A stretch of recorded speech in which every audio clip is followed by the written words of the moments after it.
Abra comigo o Evangelho segundo Marcos, capítulo 2. Nós vamos falar a respeito do versículo 13.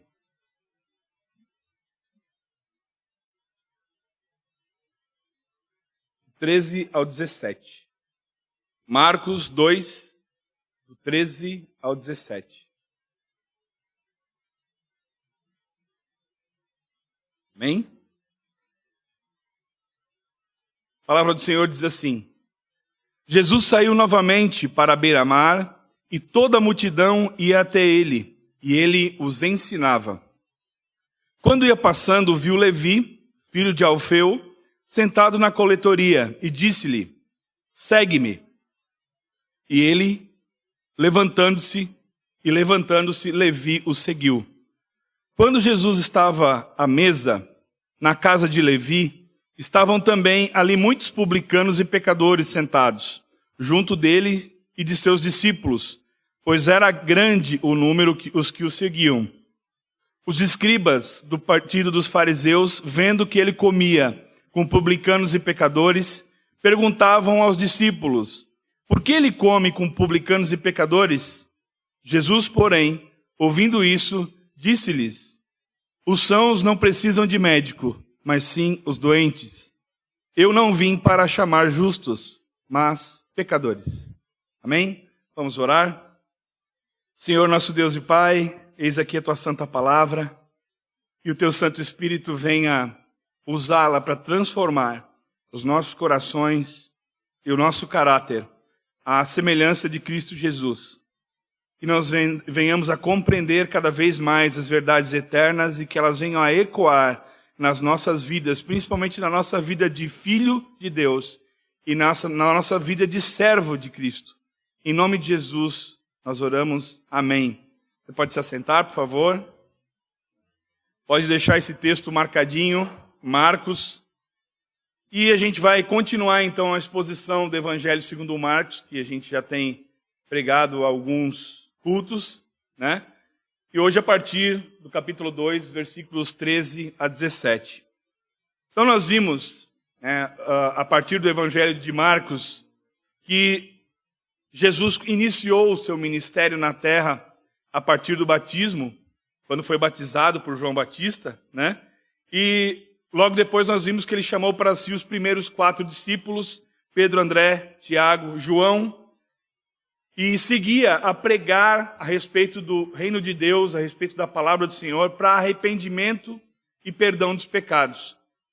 Esse foi uma marca bastante atuante de Jesus, o ministério da pregação do reino de Deus, para arrependimento e perdão de pecados.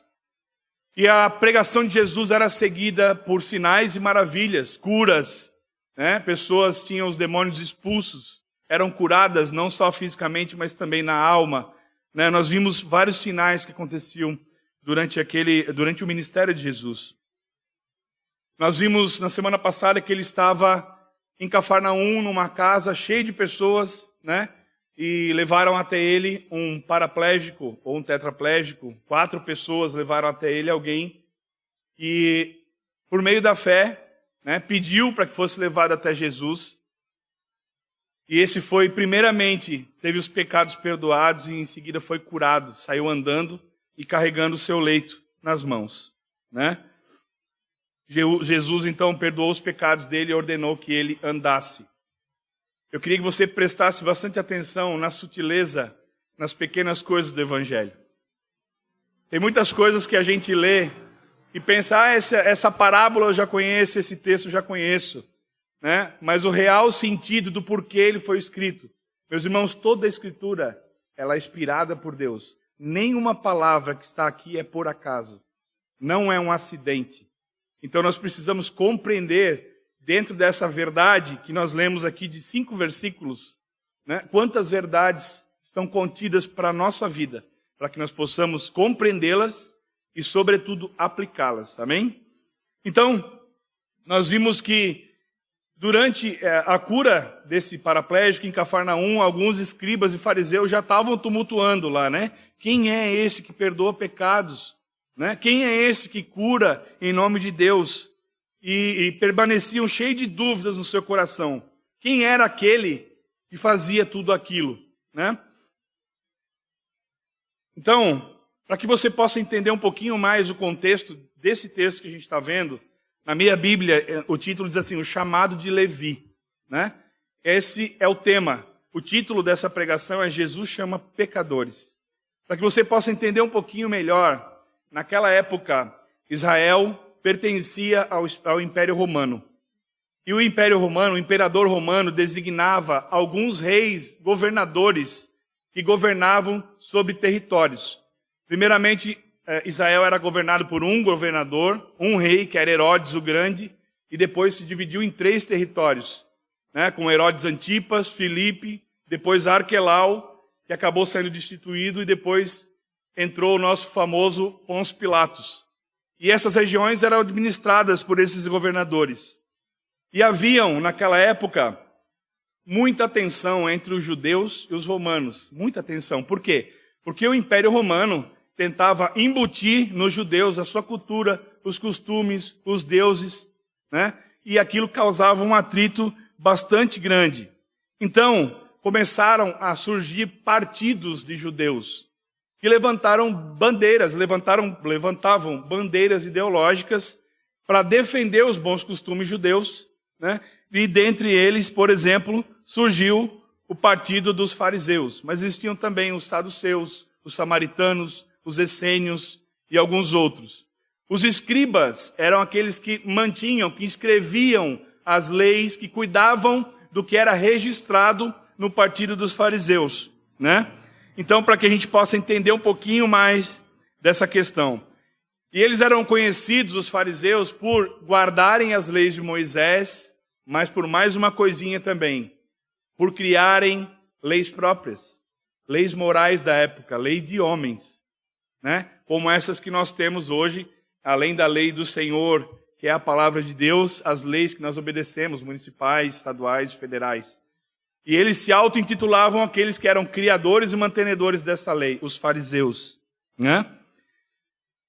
E todos que não seguiam a doutrina dos fariseus eram chamados pecadores.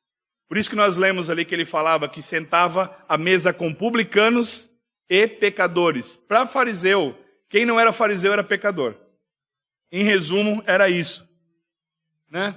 Eles não se davam com as outras religiões da época, os outros partidos, com os saduceus, herodianos, essênios. Eles se intitulavam, né, superiores, inclusive, a isso. E então, falando um pouquinho de fariseus, quem eram os publicanos? Os publicanos, eles eram judeus ordenados por Roma para cobrar impostos dos judeus. E aí a gente já viu que vai dar ruim, né? Então, os fariseus tinham uma implicância gigantesca com os publicanos, né? E esses publicanos, eles atuavam na coletoria de impostos, que é uma espécie de alfândega. Vamos usar um exemplo conhecido aqui, Cidade de Leste, ali, Foz do Iguaçu, né? A fronteira do Paraguai, por exemplo. Então, esses coletores ficavam nas divisões das cidades ou dos territórios e cobravam impostos, que naquele tempo existiam alguns, mas basicamente 2. Um deles era o comércio de todo mundo que passava pela fronteira pagava pela mercadoria, e havia também um imposto que era individual, que os homens pagavam acima de 18 anos, e outros tributos, né, que a gente vai conhecer mais para frente no Evangelho de Marcos também. E então essa era a função do publicano, né? O Levi era um publicano. Como é que eram conhecidos esses publicanos? Você deve lembrar também da história de Zaqueu. Zaqueu também era um publicano, cobrador de impostos, né? E esses publicanos, eles eram ricos e eles cobravam impostos naquela época e ficavam com um pedaço para si, já era combinado com o Império Romano, mas além disso, eles extorquiam, ameaçavam, né? Eles simplesmente pressionavam todos aqueles que passavam por aquela região. Então, eles não eram bem vistos, nem um pouco, né? Por isso, nós vemos que, além dos fariseus não gostarem daqueles que não eram fariseus, né, daqueles que eram pecadores na visão deles, eles odiavam os publicanos. Essa que é a verdade, né? Por quê? Porque eles achavam que os publicanos roubavam seu próprio povo, o povo judeu. Eles tinham uma fama, os publicanos, de serem desonestos, agressivos, né? De serem intimidadores. Então, os fariseus, eles evitavam contato com os publicanos. Os publicanos não podiam frequentar as sinagogas para adorar a Deus, embora sendo judeus, né? E os fariseus consideravam, então, os publicanos renegados da sua própria raça, como um resto, né, apartado da sociedade. E foi justamente um publicano, Levi, que Jesus foi chamar. Então, para você entender como que aquilo soou para aquela época na cabeça do fariseu, do judeu. Olha quem que Jesus foi chamar, um publicano que extorquia o seu próprio povo, que era visto como pecador, né? Então, depois de deixar Cafarnaum, como nós vimos na semana passada, depois de ter curado o paraplégico, Jesus se dirigiu para o mar da Galileia, que não é um mar, é um lago, né? Para dar uma esparecida, para caminhar na orla daquele lago. E ele permanecia sempre atendendo e ensinando aqueles que vinham a ele, sempre. E assim ele fazia. E então ele passou por uma dessas alfândegas e numa dessas coletorias ele encontrou Levi. Levi estava lá na coletoria, esperando aqueles que passavam com mercadoria para cobrar impostos. E assim, você pode lembrar, como eu citei anteriormente, também a mesma coisa com Zaqueu, só que Zaqueu não estava na coletoria. Zaqueu estava em cima de uma árvore, sabendo que Jesus ia passar, mas é a mesma profissão. E quando ele viu Levi sentado na coletoria, ele disse, segue-me. E assim, Jesus chamou Levi. Na mesma região que Jesus chamou os outros 4 apóstolos também, no mar da Galileia, ele também, naquela fronteira, chamou Levi para si. Né? Quando ele acabou de ensinar a multidão que o seguia, retomando a sua caminhada, passando pela praia, ele viu Levi e disse, segue-me. Né? Levi é também conhecido como Mateus. Levi, o nome dele é judeu, e o nome dele, Mateus, foi dado pelos senhores romanos para que ele cobrasse impostos. Né? Nós sabemos que naquela época, o povo judeu falava hebraico, aramaico, e que o grego é como se fosse o inglês da época, todo mundo conhecia. Então, os senhores de Levi deram um nome para ele de Mateus, para que ele fosse conhecido como um nome conhecido do Império Romano, um nome grego. Né? O mesmo Mateus, esse Mateus que escreveu também o Evangelho segundo Mateus. Né? É desse Mateus que a gente está falando. Então, a partir de agora, eu não vou falar mais Levi, vou falar Mateus. Amém? Jesus disse, segue-me. E o que ele fez? Levantando, Mateus o seguiu. É isso que diz a palavra. Jesus chamou para si um homem que era rejeitado pelo povo, como nós vimos. Ele era visto como um traidor, né? Mas ele não explicou nada para Mateus e nem explicou nada para aqueles que estavam em volta. Para os escribas, fariseus, os outros pecadores, ele simplesmente não explicou nada. Ele chegou e disse, segue-me, né? Então, meus irmãos, nós vemos que Jesus tem autoridade de chamar quem ele quer. Jesus chama quem ele quer. Ele não deu satisfação alguma para quem estava lá. E para que ele chamou Levi, Mateus? Primeiro, para a salvação. Segundo, para o serviço.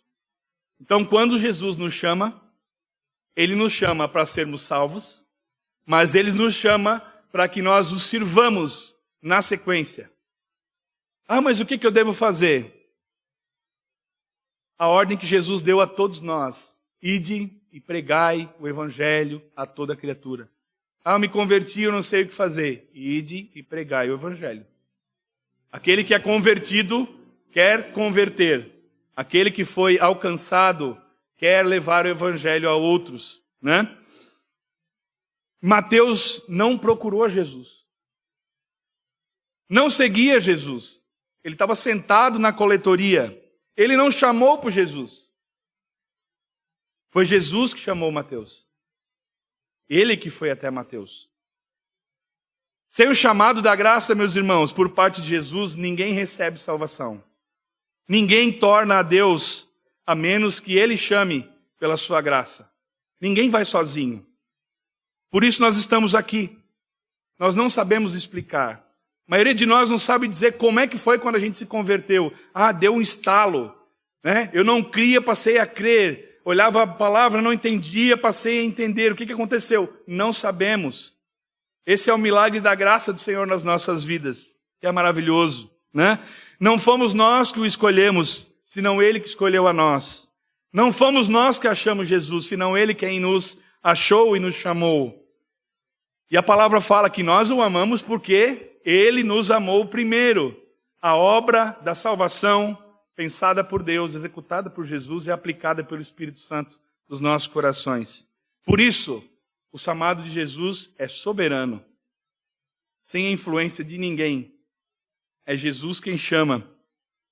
Jesus então chamou o improvável Mateus, que é tão improvável como qualquer um de nós, renegado, né? E ele chama ainda hoje improváveis, renegados, rejeitados, mal queridos, como eu e você, para a salvação. E em seguida, para servir, para pregar esse evangelho que leva salvação a pecadores. Além disso, é importante entender que Jesus não fez um convite a Mateus. O que ele falou? Segue-me. Isso é uma ordem, não é um convite. Depois nós vemos, ainda no versículo 14, que o chamado de Jesus é irresistível.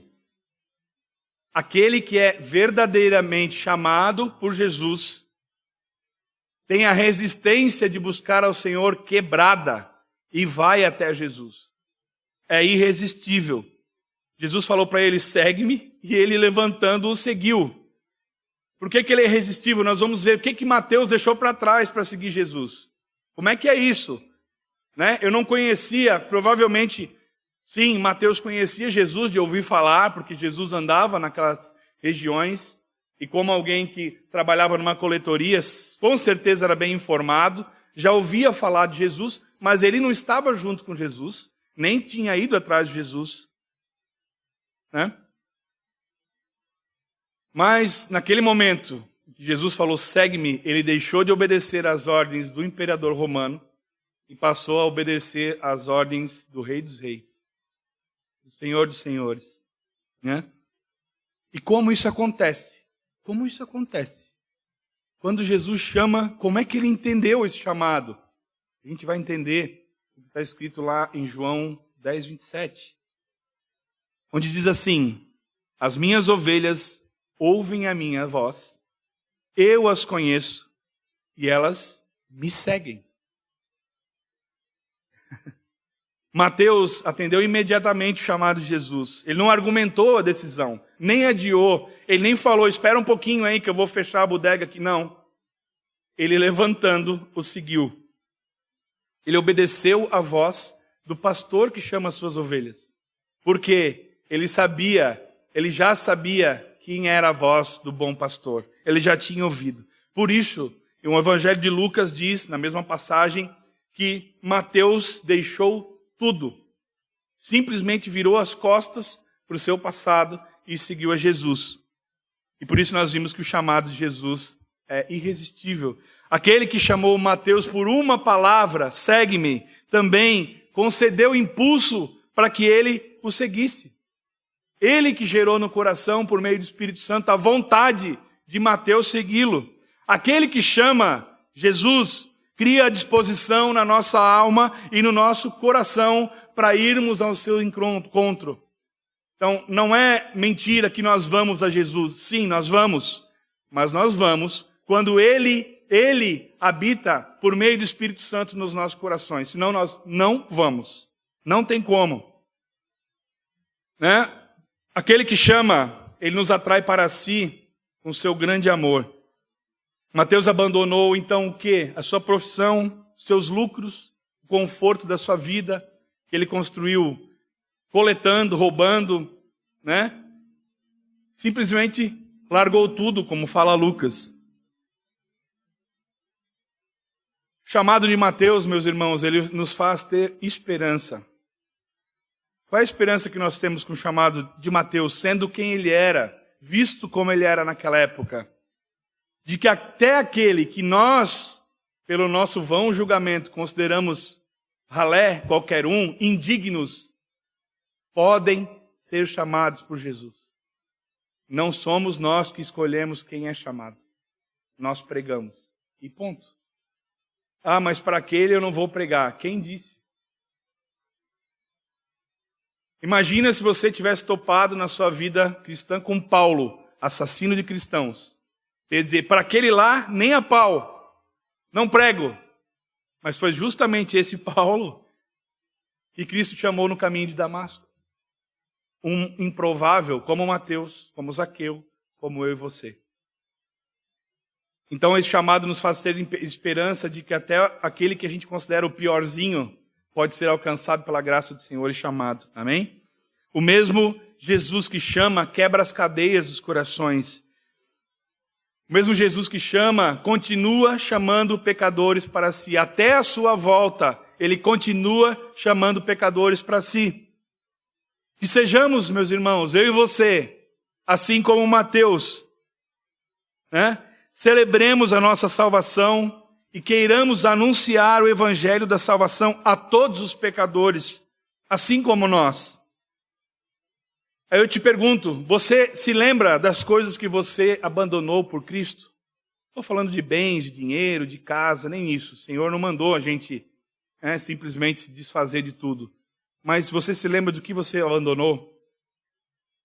Para que você possa pensar um pecado que você abandonou, uma prática que você tinha.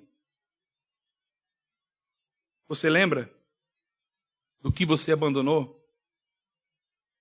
Terceiro, lê comigo mais uma vez os versículos 15 e 16, onde diz assim: quando Jesus estava à mesa, na casa de Levi, estavam também ali muitos publicanos e pecadores sentados. Quer dizer, colegas de profissão de Mateus e outros que eram judeus, né? Mas não eram fariseus, eram uma mistura de gente lá que, aos olhos dos fariseus, eram pecadores também, né? Junto dele e seus discípulos, pois era um grande o número que o seguiam. 16. Os escribas, partindo dos fariseus, do partido dos fariseus, vendo que ele comia com publicanos e pecadores, perguntavam aos discípulos: por que ele come com publicanos e pecadores? E nesse ponto, o terceiro ponto da mensagem, nós vamos entender que o chamado de Jesus é transformador. Aqueles que são chamados por Jesus têm a missão, como nós falamos, de chamar outros pela pregação do Evangelho. Após atender o chamado de Jesus, nós vimos aqui que Mateus deu um grande banquete. Ele abriu a sua casa, deu um banquete e convidou todos aqueles que seguiam Jesus para estarem com eles. E ele convidou os publicanos, colegas de profissão, e também os demais pecadores. Mais ou menos assim, quem quiser, quem está seguindo o mestre, venha. Venha celebrar comigo. Ao mesmo tempo que ele abriu a sua casa para celebrar a sua salvação, isso é maravilhoso, imediatamente ele abriu a sua casa para que outros ouvissem a palavra da verdade, ouvissem a respeito do Evangelho. Naquele momento, a palavra fala imediatamente, ele se levantou e deu um banquete. Qual era o objetivo dele? Celebrar a salvação, primeiro. Segundo, que outros pudessem ser salvos. Mateus, então, transformou seu lar num ambiente de evangelização. Olha só. Ele queria que seus colegas de profissão e os demais pecadores, também seguissem a Jesus, também tivessem o que ele teve, também fossem chamados, também chegassem ao arrependimento para perdão de pecados e seguissem aquele mestre ao qual ele deixou tudo para seguir. Então, meus irmãos, aquele que é salvo, nós vemos aqui, tem profundo desejo de salvar outros. Se você não tem, questione-se. O Evangelho não é uma porção individual para você comer. É para você compartilhar no jantar, na ceia, aos pés do Senhor. Então, aqueles escribas e fariseus que estavam lá ficavam bem loucos. Estavam muito loucos. O que é esse louco aí tudo? Pecadores. Esse Jesus que se diz rei dos judeus, todo mundo está falando aí, sentando na mesa com os caras que extorquem a gente, com os outros pecadores, ficaram loucos, indignados. E eles perguntaram para os demais, para os discípulos que estavam lá, por que ele come com publicanos e pecadores? Como podia Jesus se assentar com aquela escória daquele momento? Era assim que eles eram conhecidos e tratados.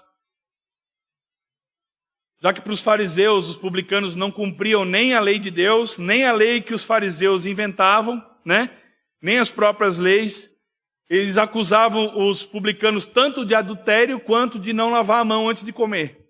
As leis que eles criavam na época, né? Assim que eles eram vistos. Os guardas, mais tarde, que prenderam Jesus na crucificação, cerca de 3 anos depois, os fariseus disseram assim: mas essa escória que nada sabe da lei é maldita, falando dos demais. João 7,49. Os fariseus se consideravam justos demais e consideravam os demais todos pecadores e inimigos do amor de Deus. Só eles eram justos, só eles eram bons, perfeitos e achavam que tinham justiça própria diante de Deus. Mas o chamado de Jesus, meus irmãos, é transformador. Por quê? Porque ele perdoa os pecados e pelo seu sangue nos torna justos de verdade diante do Pai. Coisa que nenhum homem pode fazer por si mesmo, senão pelo sangue de Cristo, que nos justifica. Amém? Aí eu te pergunto, nessa noite, as pessoas que te conhecem, quando você se converteu, foi convertido, elas veem essa transformação na sua vida? Elas veem a mudança no seu coração, a mudança de caráter, a semelhança de Cristo Jesus. Elas veem fruto de arrependimento. Você é rápido em se arrepender e rápido em perdoar.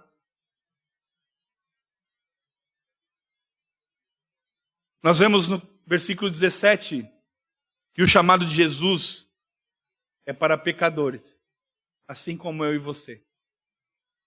Leia comigo mais uma vez o versículo 17. Diz assim: Jesus, porém, ouvindo isso, ouvindo que os escribas e fariseus estavam falando, disse-lhes: os sãos não precisam de médico, mas sim os doentes.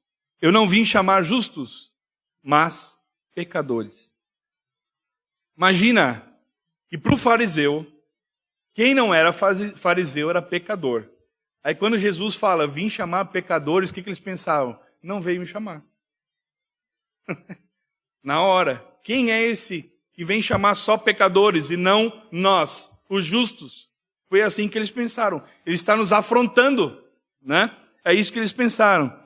E aí, ouvindo essa pergunta, Jesus responde, como nós vimos, os sãos não precisam de médico, mas sim os doentes. Eu não vim para chamar justos, mas sim pecadores.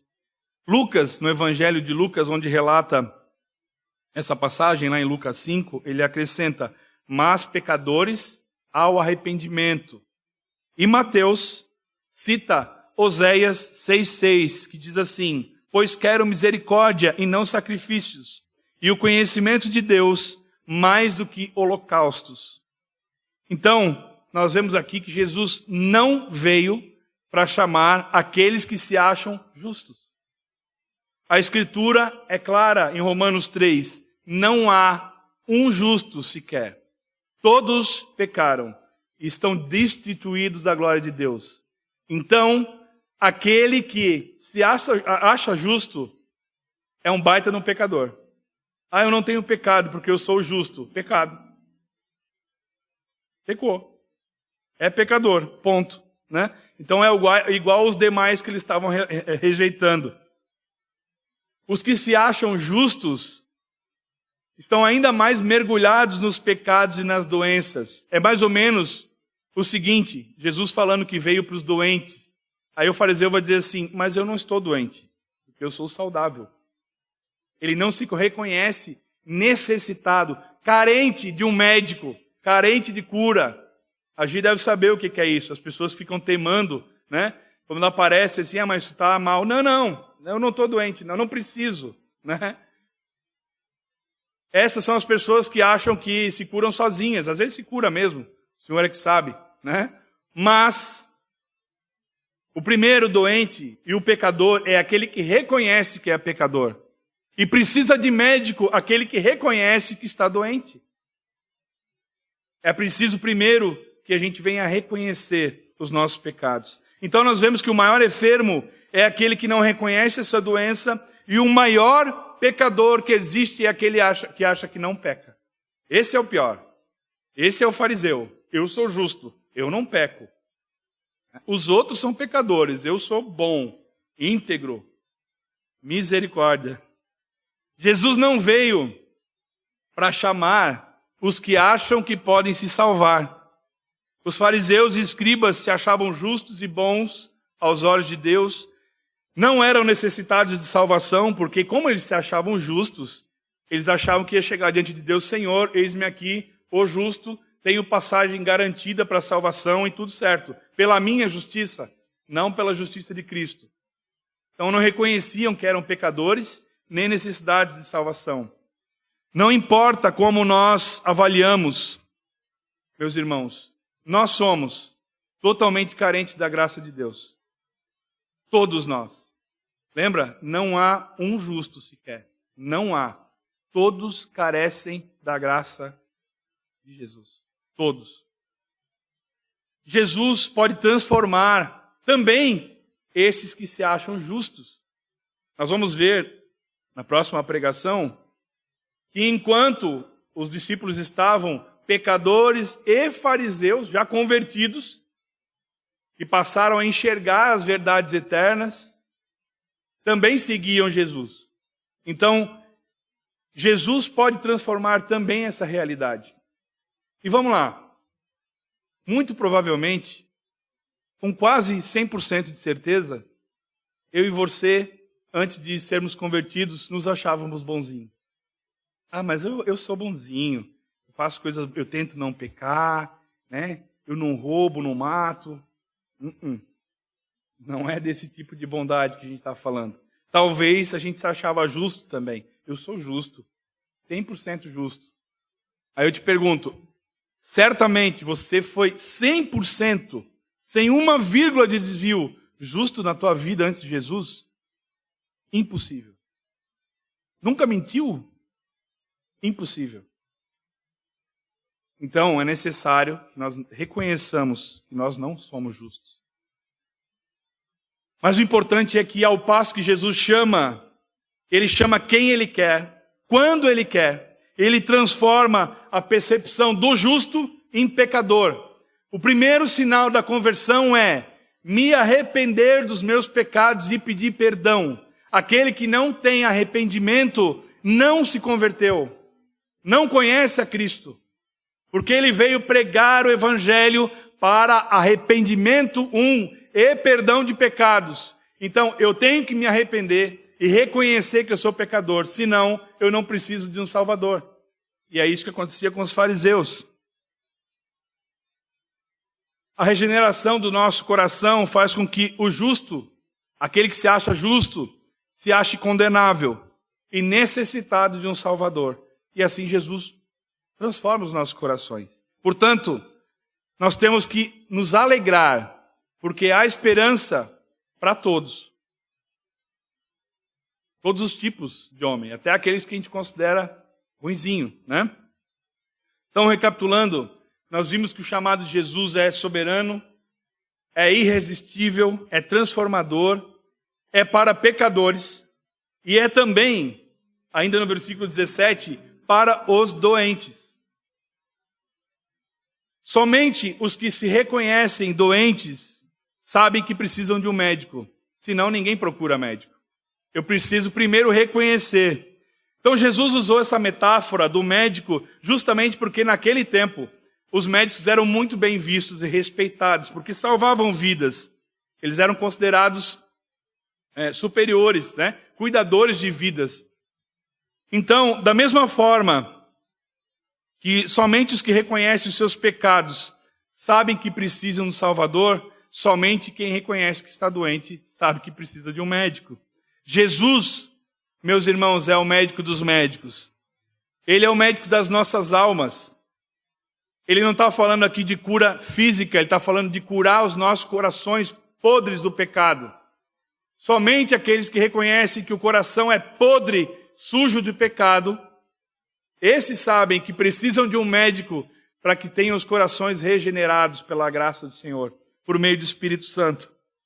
Então, a gente vê que sem arrependimento,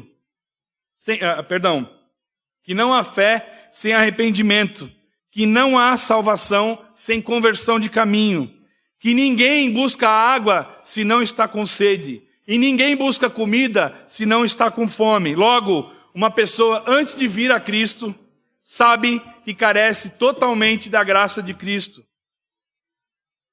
Jesus veio ao mundo não só como nosso Redentor, mas também como médico das nossas almas, para curar os nossos corações. Jesus nos conhece, ama, cura, perdoa e salva. Martinho Lutero diz assim: quando olho para mim, não vejo como me salvar. Mas quando olho para Cristo, não vejo como me perder.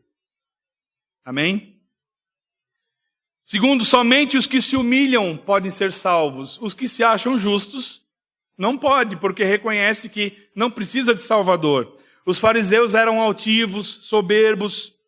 Eles desdenhavam e menosprezavam os demais que não eram fariseus. Se gloriavam diante de Deus pela sua justiça própria, por suas virtudes. Você conhece alguém assim? Não.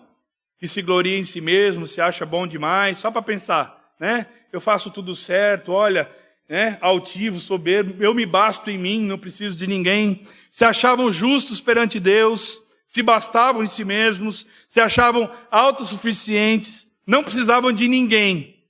Assim, eles levantavam uma barreira entre eles e Cristo, porque Jesus veio para os pecadores e para os doentes, né? Assim, há 3 tipos de doentes que Jesus não pode curar. O primeiro, aqueles que não o conhecem. Por isso que nós precisamos pregar o Evangelho a toda criatura, para que venham conhecer a Cristo por meio da palavra. Segundo, aqueles que conhecem, mas se recusam a confiar nele. É o popular, conhecem de ouvir falar, e não de com ele andar. Ouvir falar de Cristo. Quem ouve falar de Cristo não é cristão. Cristão é quem segue a Cristo. O resto é maracutaia. É fariseu de hoje em dia, né? É cara que vai lá no culto, posa de bonitão, chega em casa, bate na esposa, trai ela. Isso não é cristão, isso é fariseu. Infelizmente, por causa da nossa natureza má, o mundo está cheio disso. Cheio, né? E o terceiro é aqueles que não admitem que necessitam de Cristo, aqueles que se bastam em si mesmos. Esses não podem ser curados, infelizmente. Então, como é que nós entendemos o chamado de Mateus para a gente aplicar nas nossas vidas? Como é que nós aplicamos isso, né? Nós entendemos que Jesus tem poder de transformar a vida de qualquer um que reconheça que precisa dele. Qualquer um, sem nenhuma discriminação. Mesmo o maior pecador, o mais indigno, o mais imundo, pode ser perdoado, purificado pelo Senhor das nossas almas. Não somos nós que escolhemos quem Jesus salva, nem para quem devemos pregar. Não somos nós. Não é uma tarefa nossa. Nós somos indignos disso, porque nós somos iguais, pecadores iguais, publicanos, pecadores, prostitutas, pobres, leprosos, crianças, mulheres, viúvas, órfãos que eram discriminados naqueles dias. Esses Jesus veio chamar. Nós não somos bonzinhos, nem perfeitos, nem absolutamente honestos, nem rigorosamente santos. Quem diz o contrário também está mentindo. Nós somos falhos, nós somos maus julgadores, nós somos cheios de desculpas para os nossos erros e cheios de dedos para apontar para os erros dos outros. Esses somos nós. Esse é o nosso raio-x. Mas Jesus nos chama ao arrependimento e envia o seu Espírito para habitar em nossos corações. Jesus chama também aqueles que se sentem cansados, sobrecarregados, aflitos com as suas próprias vidas e ainda têm contra si a rejeição da sociedade, aqueles que são desprezados, que não são amados. Jesus chama esses, como chamou a Levi, a Zaqueu e a Paulo, e a eu e a você, a mim e a você, como nós vimos. E muitas vezes, meus irmãos, infelizmente, essa rejeição dessas pessoas também acontece dentro da igreja. E isso nos torna hipócritas, porque nós somos tão carentes da graça do Senhor quanto qualquer pecador. O pior dos piores. Meus irmãos, Paulo era assassino aos nossos olhos. Assassino merece a morte. Tudo certo, né? Você pensa, o cara matou uma pessoa, tem que morrer. Mas foi esse assassino de cristãos, e pelos planos de Deus que nós não conhecemos, ele manifestou a sua glória e chamou para si, para ser um dos maiores evangelistas que nós conhecemos na Santa Palavra do Senhor. Então não somos nós que julgamos. E muitas vezes nós olhamos com os nossos dedinhos e apontando, aquele não é digno, aquele que está fazendo aqui, né? Se chegar alguém diferente na igreja, com uma necessidade, passando fome, mal vestido, né? Como é que a gente vai olhar? Meus irmãos, nós temos que olhar com os mesmos olhos de amor que Jesus nos olhou. Porque ele não quis nem saber se a gente estava bem vestido, estava alimentado, estava fedido, estava cheiroso. Não. Ele simplesmente disse, segue-me. E isso ele vai fazer com que ele quer, quando ele quiser. Não somos nós que devemos discriminar. Mas tem um porém. Aí sim a missão da igreja. Nós devemos de acolher, sim, sem acepção de pessoas, mas aqueles que se arrependem dos seus maus caminhos. A gente não vai ser babá de pessoas que não se arrependem. Não. Aí não. Aquele que mostra mudança de vida, aquele que se converte, aquele que deixa os seus pecados, sim, esse a igreja tem que assistir. Aos demais a gente tem que continuar pregando. Senão o nosso trabalho é vão, senão a gente vai cuidar de gente folgada, né? E essa não é a missão da igreja. A missão da igreja é equipar os santos, é atender os que se arrependem, né? Às vezes uma assistência é uma pessoa que só vem para cá por interesse, tira a opção de tratar a outras. Então nós não podemos ser hipócritas também. É importante nós lembrarmos o que está escrito lá no Provérbio 28:13, que diz assim: o que encobre suas transgressões jamais prosperará, mas o que as confessa e deixa alcançará misericórdia. Então nós temos que ter misericórdia, sim, daqueles que deixam para trás os seus maus caminhos, que mostram frutos de arrependimento. Essa é a condição para sermos discípulos de Jesus. Aquele que não se arrepende do seu pecado e não deixa para trás os seus maus caminhos, não é discípulo de Cristo, não é cristão. Pode-se dizer cristão, se achar cristão, mas não é cristão. O arrependimento, meus irmãos, ele pressupõe uma mudança de vida visível. As pessoas têm que olhar e ver o nosso caráter transformado, dia após dia, dia após dia. Vamos pecar? Sim. Vamos tropeçar? Sim. Mas vamos nos arrepender e pedir perdão e perdoar e amar, assim como Cristo nos amou. Olha para trás, faz esse exercício e lembra de quando Jesus te chamou. Lembra da mudança que Ele fez na tua vida por meio do Espírito Santo. Lembra de quem você era e de quem você é hoje. Não que somos perfeitos, porque não somos, mas nós, com Cristo, não podemos ser mais os mesmos. Não tem como. E se por um acaso você não teve essa mudança na sua vida ainda, clame a Jesus. Arrependa-se dos seus pecados. Chame por Ele. Se isso for genuíno no seu coração, significa que o Espírito Santo ali habita e Jesus já te chamou. Você é dele. Mas isso tem que ser sincero. E o arrependimento sincero só brota quando nós temos o Espírito no nosso coração. Por quê? Porque ele nos convence do pecado, primeiro, da justiça e do juízo. Senão não há arrependimento genuíno. Amém?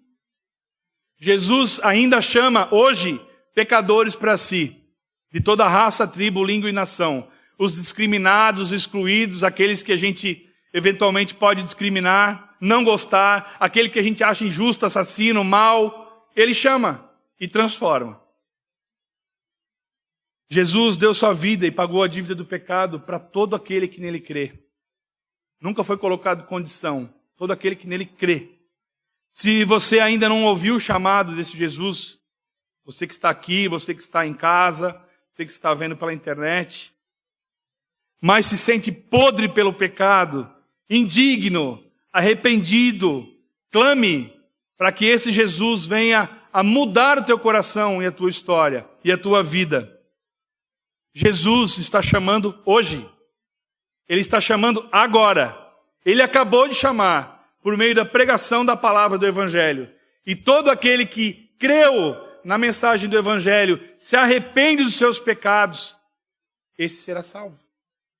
Genuinamente creu, será salvo. Amém? Que você e eu, então, possamos reconhecer a nossa necessidade da graça do Senhor Jesus. Assim como o improvável Mateus, nós somos improváveis também. Tão pecadores quanto. Assim como a todos que Jesus atendeu, os leprosos, as prostitutas, os pecadores, os publicanos, os fariseus que se convertiam, os saduceus, herodianos. Assim ele chama a nós nessa noite. A todo aquele que reconhece a necessidade da sua graça. Seja você quem for, exerça a função que exercer, faça o que fizer, tenha o que tiver, saiba, o Evangelho também é para você. É para todos aqueles que, arrependidos, creem em Jesus Cristo e têm as suas vidas transformadas, como a de Mateus. Amém? Te convido a ficar de pé, por favor. Vamos orar ao Senhor.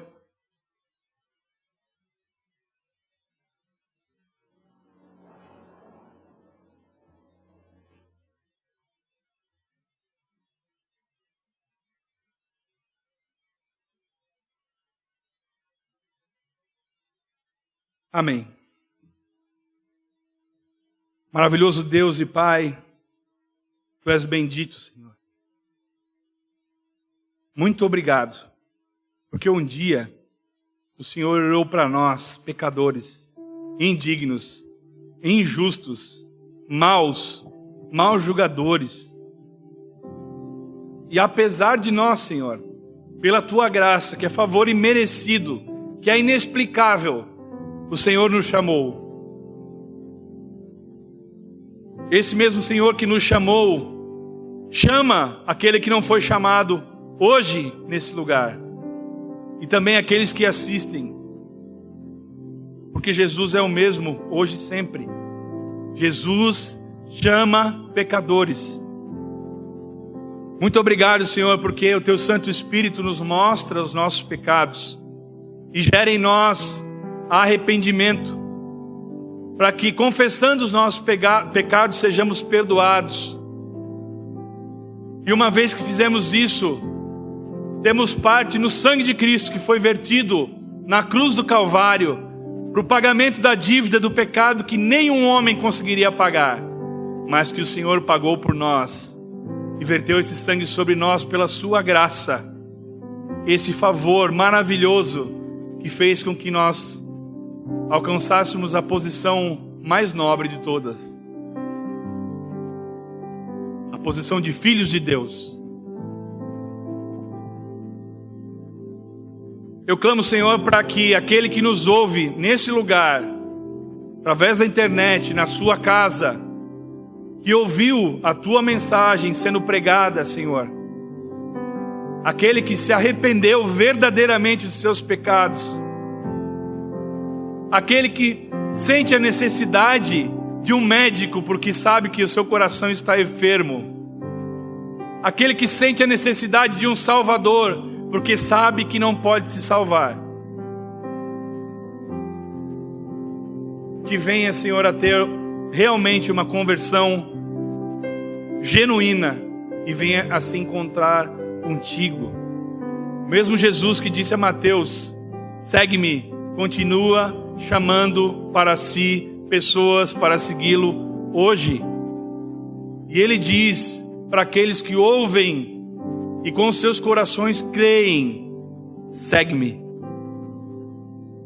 segue-me, segue-me.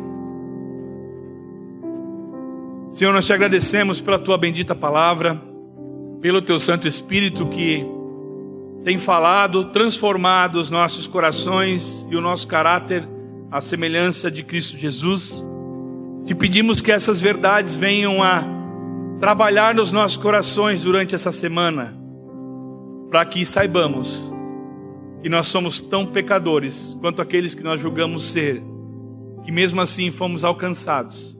E não somos nós que discernirmos para quem pregar ou não pregar, mas nós devemos pregar a todos, e o Senhor chama aqueles que Ele quer. Amém? Que essa pode ser uma verdade, e meus irmãos, nos nossos corações, sabendo que aquele que chama faz maravilhas e transforma os corações daqueles que se chamam filhos de Deus, os verdadeiros cristãos. Amém? Glória a Deus.